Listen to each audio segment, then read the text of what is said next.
Praise the lord. ఉదయకాలం దేవుడిచ్చిన ఇది ధన్యతను బట్టి ఆయనకి మహిమ ఘనత కలుగుగాక. మరి నేటి బైబిల్ వాక్యం దావీదు రాసిన కీర్తనల గ్రంథం 119వ అధ్యాయము 81వ వచనం చదివి మహిమపరుస్తాం. నీ రక్షణ కొరకు నా ప్రాణం సొమ్మసిల్లుచున్నది, నేను నీ వాక్యం మీద ఆశ పెట్టుకొని ఉన్నాను. చూడండి, నీ రక్షణ కొరకు నా ప్రాణము సొమ్మసిల్లుచున్నది. మరి రక్షణ అనే దాని గురించి మనం ఆలోచన చేస్తున్నప్పుడు పాపపు జీవితం నుంచి మనము నూతనమైన శరీరాన్ని ధరించుకున్నప్పుడు దేవుని యొక్క రక్షణ మనకు తోడొస్తూ ఉంటుంది. దావీదు ఎంత శ్రమల గుండా వెళ్తున్నప్పుడు దేవుని యొక్క వాక్యం చేత ఆయన యొక్క హృదయంలో నెమ్మది కలిగింది కదా. మరి ఈరోజు ఈ వాక్యం వింటున్న బిడ్డలందరినీ బట్టి దేవుడు ఎంతగానో సంతోషిస్తున్నాడు.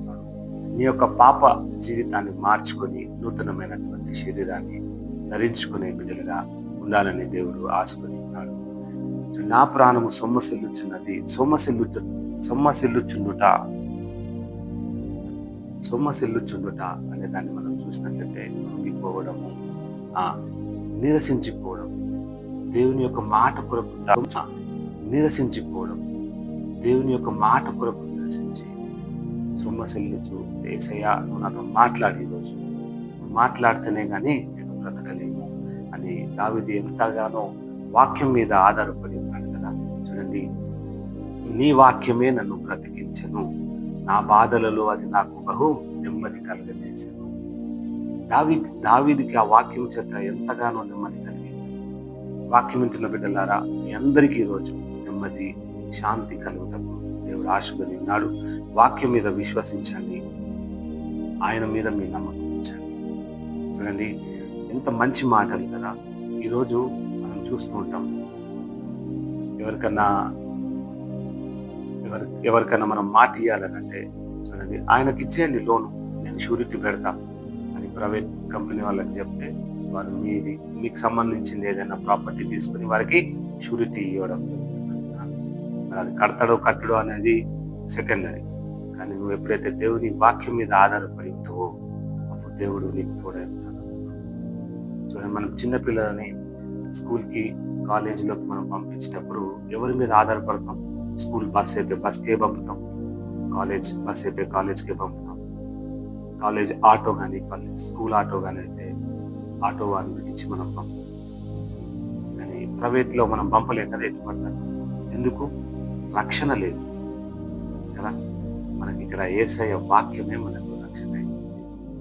చూడండి, ఇట్లా ఒకవేళ మనం ఏదైనా పిల్లలను షాప్కి పంపిస్తే ఆడపిల్లలను పంపాలని అంటే పంపించి మనం వెనకకెళ్ళి అబ్జర్వేషన్ కూడా చేస్తూ ఉంటాం. అన్నను తండ్రిని వచ్చి పంపిస్తూ ఉంటాం కదా, మీరు అమ్మ. కానీ ఈ వాక్యము తండ్రి ఏ విధంగా అయితే, అన్న ఏ విధంగా అయితే బిడ్డలకు రక్షణ ఇస్తున్నారో, చెల్లెలకు రక్షణ ఇస్తున్నారో, అక్కలకు రక్షణ ఇస్తున్నారో, దేవుని యొక్క వాక్యము నిన్ను నన్ను రక్షిస్తుందని వాక్యం ఇచ్చిన బిడ్డలందరినీ బట్టి దేవుడు ఎంతగానో సంతోషిస్తున్నాడు. దావీదు ఏమన్నట్లంటే, దేవుని వాక్యంపై నేనే నా నమ్మకం. మరి ఈరోజు దేవుని వాక్యం ఇచ్చిన బిడ్డలందరినీ బట్టి దేవుడు సంతోషిస్తున్నాడు. మీరు దేవుని వాక్యం మీద ఆధారపడాలి, ఆయన మాటల పైన ఆశపడాలి. ఏ పరిస్థితిలో ఉన్నా, నువ్వు ఆటోలో ఉన్నా, బస్సులో ఉన్నా, నువ్వు నా మాటలు వింటున్నటువంటి అయితే, నువ్వు హాస్పిటల్లో ఉన్నా, నువ్వు కాలేజీల్లో ఉన్నా, నువ్వు రీల్స్ రోల్ చేస్తున్నప్పుడు నువ్వు ఆ వాక్యం వింటున్నట్లయితే దేవుడు నీతోనే మాట్లాడు. వినుట నీ వలనైతే విశ్వసించు ప్రతిదీ సాధ్యపరిచే దేవుడు మన దేవుడే ఉన్నాడు. కాబట్టి ఈ రోజంతయు మీరు ఆయన యొక్క వాక్యం కొరకే ఆశపడి ఉండాలని దేవుడు చెప్తున్నాడు. మరి వాక్యం దేవుడు మన ఆత్మీయ మేలుకి దీవెనకరంగా ప్రార్థించేద్దాం. స్తోత్రములు నాయన ప్రభువా, కృపగల దేవుడవయ్యా, గడిచిన కాలము, ప్రస్తుత కాలము, భవిష్యత్తు కాలము మాకు తోడై ఉన్న దేవానికి స్తోత్రం చెల్లించుకుంటున్నాం. నీ రక్షణ కొరకు నా ప్రాణం సొమ్మసిల్లుచున్నది అని కీర్తనకారుడు ఏ విధంగా చెప్తున్నాడు నాయన, మేమందరము నాయన ఏక మనసుతో మేమందరము దాని మీద నమ్మి ఉన్నాం. నీ వాక్యము కొరకు మేము ఆశ పెట్టుకొని ఉన్నాం తండ్రి. గడిచిన కాలం అంతయు, ప్రస్తుత కాలం అంతయు, అయా భవిష్యత్తు కాలం అంతయు నీ వాక్యమే మమ్మల్ని బ్రతికించుచున్నది తండ్రి. అయా ఇది రక్షణ, ఇది వాక్యము మాకు ఇచ్చినందుకు నేను మీకు వందనాలు, స్తోత్రాలు చెల్లించుకొనిచున్నాం. వాక్యం వింటున్న బిడ్డలందరినీ బట్టి మేము ప్రార్థిస్తున్నాం తండ్రి.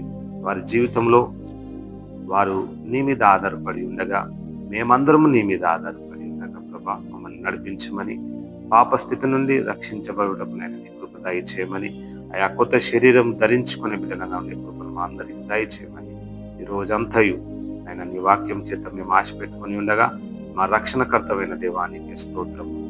అయా మా హృదయం సమస్యలకుండా నీ వాక్యం చేత తృప్తిపరచుమని, బలపరచుమని నజరేయుడైన నమ్మదగిన యేసు నామములో వేడుకొంచున్నాము తండ్రి. ఆమేన్. Praise the lord.